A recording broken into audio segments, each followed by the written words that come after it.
مولانا رومی کو سننے کے لیے دور دور سے لوگ آتے تھے۔ ایک دن ایک طوائف بھی انہیں سننے کے لیے مسجد پہنچ گئی۔ طوائف نے اس مقصد کے لیے اپنا حلیہ بدل لیا تھا۔ رومی کی گفتگو سننے کے دوران اس کے ایک پرانے گاہک نے اسے پہچان لیا۔ اس پر ایک شور مچ گیا کہ ایک طوائف مسجد میں موجود ہے۔ لوگوں نے اسے وہاں سے نکالا اور باہر لے آئے۔ ہجوم میں غصہ بڑھ رہا تھا۔ طوائف کو لگا اب اسے وہیں کھڑے کھڑے سنسار کر دیا جائے گا۔ اسی اثنا میں ایک درویش اس ہجوم کے قریب پہنچا اور چیخ کر بولا، رک جاؤ۔ ہجوم ساکت ہو گیا۔ تم لوگوں کو شرم آنی چاہیے۔ 30 لوگ ایک کمزور عورت پر حملہ آور ہو رہے ہیں، کیا یہ انصاف ہے؟ مجمع میں سے کوئی بولا، یہ طوائف ہے اور ایک مرد کے لباس میں آئی ہے تاکہ ہم اچھے مسلمانوں کو دھوکہ دے سکیں۔ تم لوگ مجھے یہ بتا رہے ہو کہ اس عورت کو اس لیے مارنا چاہتے ہو کہ یہ مسجد کیوں آئی تھی؟ کیا یہ جرم ہے؟ درویش کے لہجے میں اب طنز نمایاں تھا۔ یہ طوائف ہے، ہجوم میں سے کوئی چلایا، مسجد میں اس کی کوئی جگہ نہیں۔ ہجوم طوائف کے نعرے لگانا شروع ہو گیا۔ ایک نے کہا، آؤ طوائف کو مارتے ہیں۔ اس ایک فکرے نے درویش کے جلال کو مزید تیز کر دیا۔ رک جاؤ، یہ کہہ کر اس درویش نے طوائف کا ہاتھ پکڑا اور اسے اپنی جانب کھینچ لیا۔ ہجوم کے سربراہ نے درویش سے کہا، تم اس علاقے میں اجنبی ہو، تم بہت بڑی غلطی کر رہے ہو، تمہیں ہمارا پتہ نہیں ہے، تم اس سے دور رہو۔ کیا تمہارے پاس ایک طوائف کا دفع کرنے سے بہتر کوئی اور کام نہیں ہے؟ درویش ایک لمحے کے لیے خاموش رہا، جیسے وہ اس سوال پر غور کر رہا ہو۔ اس نے غصے کا اظہار نہیں کیا، پرسکون رہا۔ پھر کہا، پہلے تم لوگ یہ بتاؤ کہ تم لوگ مسجد میں عبادت کے لیے جاتے ہو یا اپنے ارد گرد کے لوگوں کو دیکھنے؟ کیا مسجد میں خدا سے زیادہ اہم وہ لوگ ہوتے ہیں جنہیں تم تپتے رہتے ہو؟ اگر تم لوگ خدا کی عبادت کرنے گئے تھے تو یہ عورت ان کو وہاں نظر ہی نہیں آنی چاہیے تھی۔ حلیہ بدلنا تو دور کی بات، اگر اس نے کپڑے تک نہ پہنے ہوتے تو پھر بھی وہ تم لوگوں کو نظر نہیں آنی چاہیے تھی۔ جاؤ، لوٹ جاؤ۔ دھیرے دھیرے ہجوم چھٹ گیا۔ طوائف کے ہوش ٹھکانے آئے تو وہ بولی، اے درویش، میں آپ کا کیسے شکریہ ادا کروں؟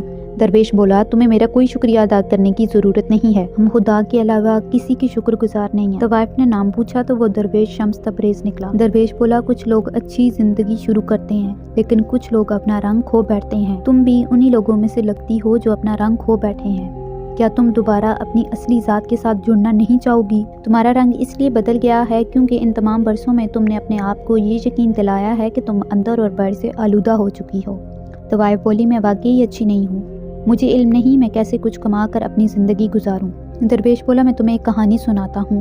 ایک دن ایک طوائف نے گلی میں ایک کتے کو پیاسا دیکھا۔ کتا سورج کی تیز دھوپ میں بے بس لیٹا تھا اور اسے سخت پیاس لگی ہوئی تھی۔ اس طوائف نے اپنا جوتا اتارا، اس میں ایک قریبی کنویں سے پانی بھر کے لایا، کتے کو پلایا اور چلی گئی۔ اگلے دن طوائف کی ایک صوفی سے ملاقات ہو گئی۔ جو ہی اس صوفی نے اسے دیکھا تو اس نے آگے بڑھ کر اس طوائف کے ہاتھ چومے۔ ایک دھچکا سا لگا۔ صوفی بولا، تم نے جو ہمدردی کتے کے ساتھ دکھائی تھی وہ خدا کو اتنی پسند آئی کہ تمہارے سارے گناہ بخش دیے گئے ہیں۔ یہ واقعہ سن کر طوائف بولی، اگر میں پورے شہر کے پیاسے کتوں کو پانی پلا لوں تو بھی میرے گناہ معاف نہیں ہوں گے۔ شمس بولا، تم یہ کیسے کہہ سکتی ہو؟ یہ تو صرف خدا کو پتا ہے کون نیک ہے اور کون گنہگار ہے، اور تم کیسے کہہ سکتی ہو جنہوں نے تمہیں آج مسجد سے دھکے دے کر نکالا ہے وہ خدا کے بہت قریب ہیں اور تم خدا سے دور ہو؟ طوائف بولی، ان مردوں کو یہ بات کون بتائے گا؟ درویش بولا، یہ بات تم انہیں بتاؤ گی۔ وہ بولی، آپ کا خیال ہے وہ میری بات سنیں گے؟ وہ لوگ تو مجھ سے نفرت کرتے ہیں۔ درویش بولا، اگر تم چاہتی ہو کہ دوسرے تمہارے ساتھ مختلف انداز میں سلوک کریں تو پھر سب سے پہلے تم اپنے ساتھ سلوک کو تبدیل کرو۔ اس کے علاوہ کوئی طریقہ نہیں کہ تم اپنے آپ سے محبت کر سکو۔ کچھ عرصے بعد وہ بھاگ کر رومی کے گھر چلی گئی جہاں شمس تبریز ٹھہرے ہوئے تھے۔ رومی کا خاندان پریشان ہو گیا۔ سب کو رومی کی ساکھ کی فکر ہو گئی کہ لوگ کیا کہیں گے۔ ایک طوائف ان سے ملنے آئی ہے۔ رومی اور شمس تبریز واپس لوٹے تو انہیں اس مہمان کے بارے میں بتایا گیا۔ رومی کو ایک دھچکا لگا اور وہ بولے، تم یہ کہہ رہے ہو ایک طوائف ہم سے ملنے آئی ہے؟ ایک طوائف ہمارے گھر کے صحن میں موجود ہے۔ کوئی بولا، جی وہ کہتی ہے اس نے گناہ کی زندگی ترک کر دی، وہ طوائف خانے سے بھاگ آئی ہے تاکہ خدا کو تلاش کر سکے۔ شمس بولے، وہ یقیناً ڈیزرٹ روز وہی طوائف ہوگی۔ اس کی آواز میں خوشی واضح تھی۔ گھر کے کسی فرد نے کہا، لوگ کیا کہیں گے؟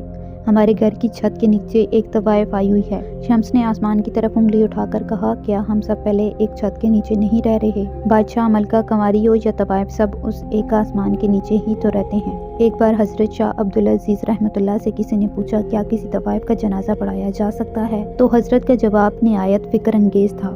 فرمایا، اگر طوائف کے پہلو میں لیٹنے والے کا پڑھایا جا سکتا ہے تو طوائف بیچاری کا کیا قصور ہے؟